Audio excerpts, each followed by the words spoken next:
Დავრუნდით პირდაპირ ეთერში უყურებთ დილას პირველზე. Ვსაუბრობთ სამედიცინო დახმარებაზე, სასწრაფო სამედიცინო დახმარებაზე. უცებ შეგახსენებთ ჩვენ ტელეფონის ნომერს 240-90-29. შეგიძლიათ პირდაპირ ეთერში დარეკოთ და ჩაერთოთ ჩვენს გადაცემაში და წარმოგიდგენთ სტუმრებს დავით ტორუა, სასწრაფო სამედიცინო დახმარების ცენტრის დირექტორი და ამირან გოგიტიძე, სასწრაფო სამედიცინო დახმარების ცენტრის ხარისხის მართვის და მონიტორინგის დეპარტამენტის უფროსი. დილამშვიდობისა ბატონებო, მადლობა რომ გამონახეთ და მოხვედით. მოდის ზამთარი, რამდენიმე დღე გადარჩა, მაღალმთაში უკვე ჩამოთოვა. როცა ვსაუბრობთ სასწრაფო სამედიცინო დახმარებაზე, ამ მხრივ თქვა ზამთრის პერიოდში ყველაზე რთული რეგიონები რომელია, რომელიც თქვა მისადგომად არის რთული ან სხვა მიზეზების გამო.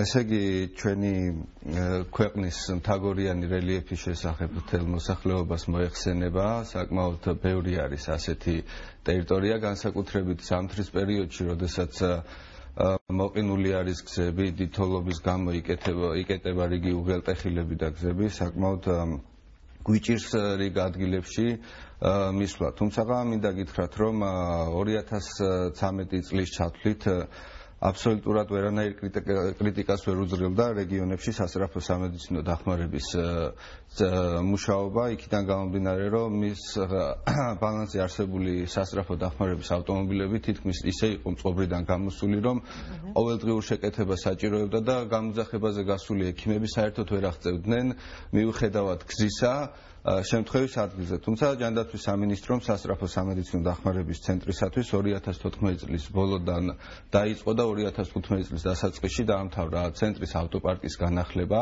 180 ახალი ავტომობილით. მათ შორის იქნა შეძენილი 100 მაღალი გამოვლობის სასწრაფო დახმარების მანქანა.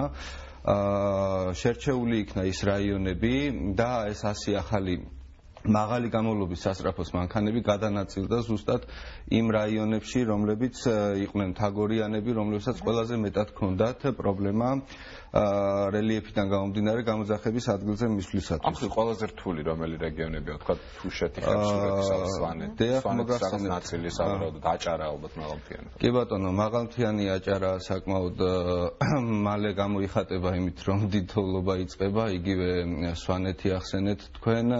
თუშეთი თითქმის შემოდგომის ბოლოს უკვე პრაქტიკულად იქ გზა აღარ არსებობს იმისათვის, რომ თუშეთში მყოფ მოსახლეობას თან მივიდეს სასწრაფო დახმარების მანქანა. თუმცა ეს არ ნიშნავს იმას, რომ თუ სადმე გზა ჩაიკეტება, ან ცუდი გზა არის, სასწრაფო სამედიცინო დახმარება ვერ მივა და ვერ მიაღწევს მოსახლეობას. ბატონო დავით, რა ხდება იმ შემთხვევაში, როცა თქვათ ბუნებრივი პირობების თუ სხვა რიგი მიზეზების გამო ვერ მიდის სასწრაფო დახმარების მანქანა დანიშნულების ადგილამდე? ამ შემთხვევაში როგორ უნდა მიეშველოთ თქვათ ადამიანს, რომელიც შველას საჭიროებს? ეს შემთხვევაში მინდა გითხრათ, რომ ჩვენ აქტიურად თანამშრომლობთ როგორც სამინისტროს, ჯანდაცვის სამინისტროს გულისხმობ საგანგებო სიტუაციების კოორდინაციის დეპარტამენტთან, ასევე შინაგან საქმეთა სამინისტროს საგანგებო სიტუაციების მართვის სააგენტოსთან, რომლის მეშვეობითაც ხდება სამაშველო ბრიგადების გამოძახება, ადგილზე დახმარება, საჭიროების შემთხვევაში ვერტმფრენის გამოძახება და ვერტმფრენის მეშვეობით ხდება უსაფრთხოდ პაციენტის გადაყვანა იმ ადგილამდე, სადაც შეძლებს სასწრაფო სამედიცინო დახმარების ბრიგადა მისვლას. და საინტერესოა აქვე აკმაყოფილებს თუ არა რაღაც გარკვეულ სტანდარტებს რეგიონებში არსებული სასწრაფო დახმარების მანქანების ტექნიკური მხარე და სამედიცინო აღჭურვილობა და ვთქვათ, როგორ ფიქრობთ, არის თუ არა საკმარისი ბრიგადების რაოდენობა? როგორც ზეღან აღნიშნეთ, სასწრაფო სამედიცინო დახმარების ავტოპარკი განახლდა 180 ახალი მანქანით, რომელიც სრულად არის აღჭურვილი როგორც სამედიცინო აღჭურვილობით, ასევე მანქანაში ფუნქციონირებს როგორც ვენტილაციის სისტემა, ასევე გათბობის, კონდიცირების სისტემა, რომელიც კიდევ უფრო ხელს უწყობს სასწრაფო სამედიცინო დახმარების ხარისხიანი სერვისის მიწოდებას.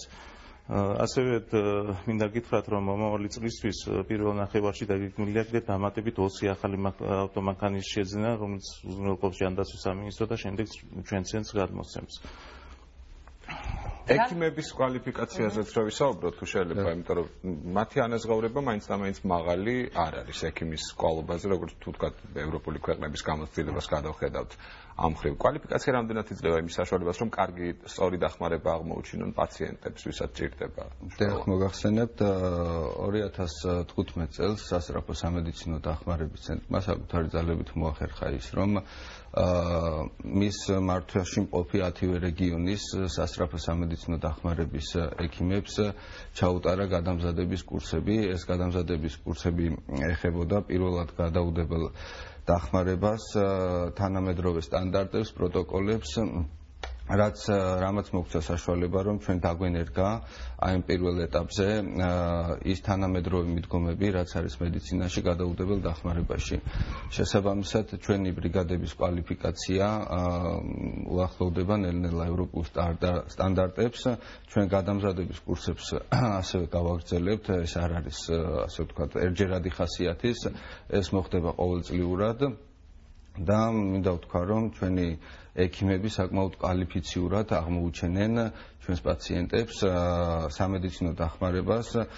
თქვენ წეგან ახსენეთ პაციენტის კმაყოფილებაზე იყო საუბარი, მინდა მოგახსენოთ, რომ პაციენტის კმაყოფილებას და მომსახურებას განსაზღვრავს მოქალაქეებიდან დაფიქსირებული მადლობის ზარები.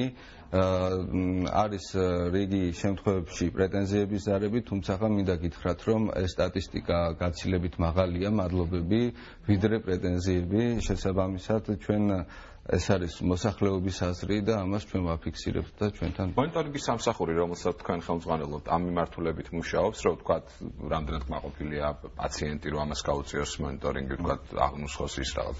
რა თქმა უნდა, ჩვენ უწევთ მონიტორინგს ჩვენი ბრიგადების მიერ გაწეულ მომსახურებას, რაც გამოიხატება იმაში, რომ თუნდაც დაფიქსირებული ნებისმიერი პრეტენზია ხშირ შემთხვევაში ეს პრეტენზიები არის უსაფუძვლო, ან მოგეხსენებათ, როდესაც ადამიანი სასწრაფოს იძახებს, მისთვის 1 წუთი არის გაცილებით ბევრად მეტი დროის შეგრძნების მიხედვით, შესაბამისად მას გონია, რომ აგვიანდება სასწრაფოს, თუმცა რეალურად წუთებში გადაყვანილი ეს რომ დავაფიქსიროთ, რაც პროგრამულად აისახება ყველაფერი და არაფრის ასე ვთქვათ ხელით დაწერა იქ არ ხდება.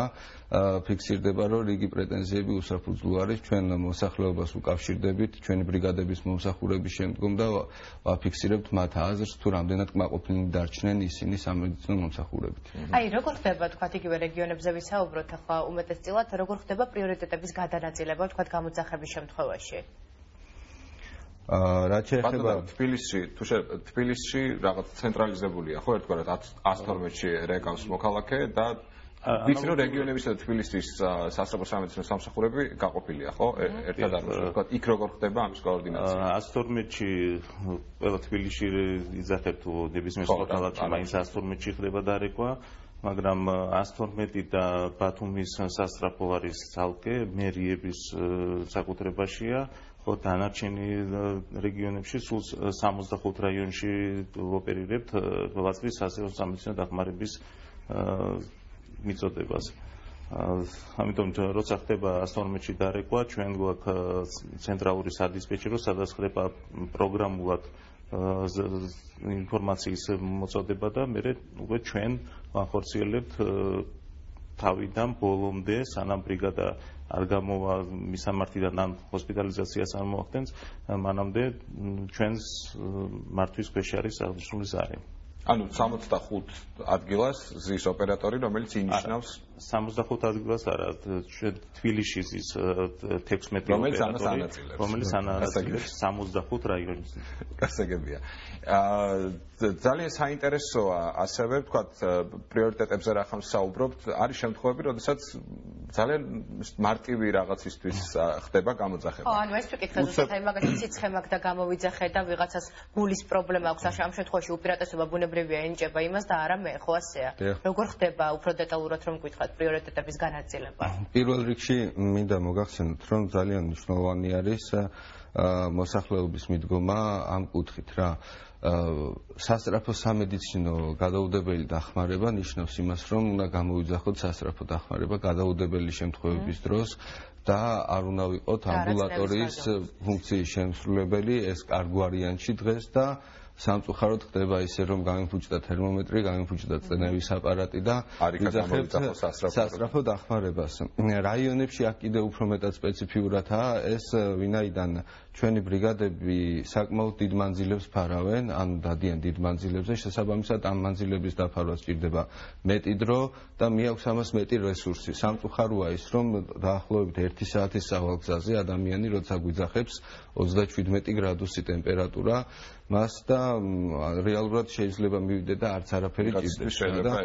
ამ დროს შეიძლება ეს ბრიგადა დაკავებულია ამ შორზეა წასული და მოხდეს ან ავტოსაგზაო შემთხვევა, ან რაღაც სხვა შემთხვევა, ისეთ როცა რეალურად გადაუდებელი დახმარებაა საჭირო და ამ დროს მოხდეს დაგვიანება. ამის გამო მთავარია მოსახლეობის მიდგომა ამ კუთხით, რომ არ უნდა გამოვიძახოთ სასწრაფო დახმარება იმ შემთხვევაში. ყველაზე პრობლემური რეგიონი რომელია იმ ხრივ, რომ გზა სჭირდება დიდი დრო. არ გულისხმობ მაღალმთიან რეგიონებს, სადაც ვთქვათ რაღაცა კლიმატური პირობების გამო იქნება ვთქვათ მიუდგომელი და გზა შეიძლება რომ არ იყოს.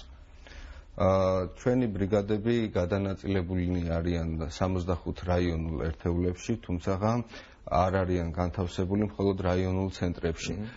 ჩვენ 2015 წელს მოვახდინეთ სასწრაფო სამედიცინო ბრიგადების ოპტიმიზაცია, რაც გულისხმობს იმას, რომ შედარებით მეტი დატვირთვის მქონე წერტილებში ჩვენ გადავანაწილეთ ბრიგადები შესაბამისად. ანუ ვცდილობთ, რომ კონდეს იმდენ წერტილში ჩვენი ბრიგადების განთავსება, რომ მაქსიმალურად მალე მივიდეს სასწრაფო სამედიცინო დახმარების ცენტრი. ასე ვთქვათ, ამ პრობლემაზე უკვე დავიწყეთ ზრუნვა და პირველი ეტაპი ოპტიმიზაცია განხორციელდა და რაიმე კონკრეტულ რაიონს არ გამოვარჩევ ამ ხრივ, ანუ რეალურად ეხლა ვთქვათ შეგვიძლია ვთქვათ, რომ საშუალო მანძილი ყველასთვის თანაბრად არის განაწილებული. სანამ საუბარს გავაგრძელებთ, კიდევ ერთხელ შევახსენებ ჩვენს ტელემაყურებელს ჩვენი სტუდიის ტელეფონის ნომერს 240-90-30. თქვენ შეგიძლიათ დარეკოთ და დასვა თქვენთვის საინტერესო ნებისმიერი შეკითხვა და ჩვენ ვეცდებით სტუმრებთან ერთად გიპასუხოთ. სამედიცინო მომსახურების კიდევ უფრო ამაღლებისთვის და გაუმჯობესებისთვის რა გეგმები გაქვთ?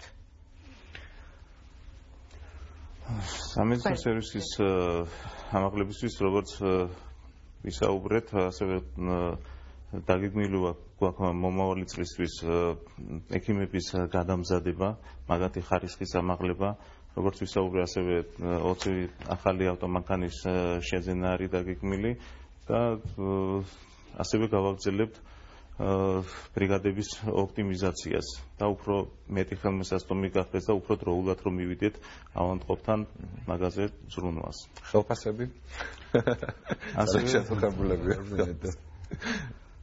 ანუ ხელფასების დაც იგეგმება, ვთქვათ, მომდევნო წელს თუ ჯერჯერობით არ არის ვთქვათ ბიუჯეტით გათვალისწინებული ეს, რომ სამედიცინო სამსახურის მუშაკებს ჰქონდეთ უფრო მეტი ხელფასი ვიდრე ახლა. ჩვენთან პირველ ეტაპზე გაეზარდა სამედიცინო პერსონალს 30%-ით, პირველ ეტაპზე მოხდა ხელფასების გაზრდა, რა თქმა უნდა, ყველა ფიქრობს და ზრუნავს იმაზე, რომ უახლოეს მომავალში მოხდეს ხელფასების გაზრდა, ყველაფერი არის რესურსებზე დამოკიდებული მოგეხსენებათ.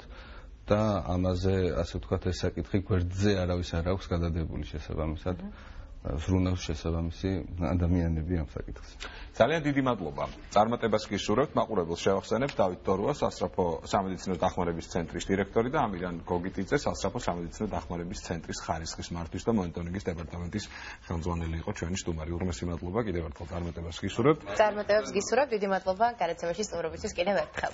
ახლა კი კიდევ დაუბრუნდეთ ნათია ბუნტურს, კიდევ ბევრი ამბავი აქვს ჩვენთვის, რომელიც შოუ ბიზნესის სიახლეებს მოიცავს. ვნახოთ სიახლეები შოუ ბიზნესის.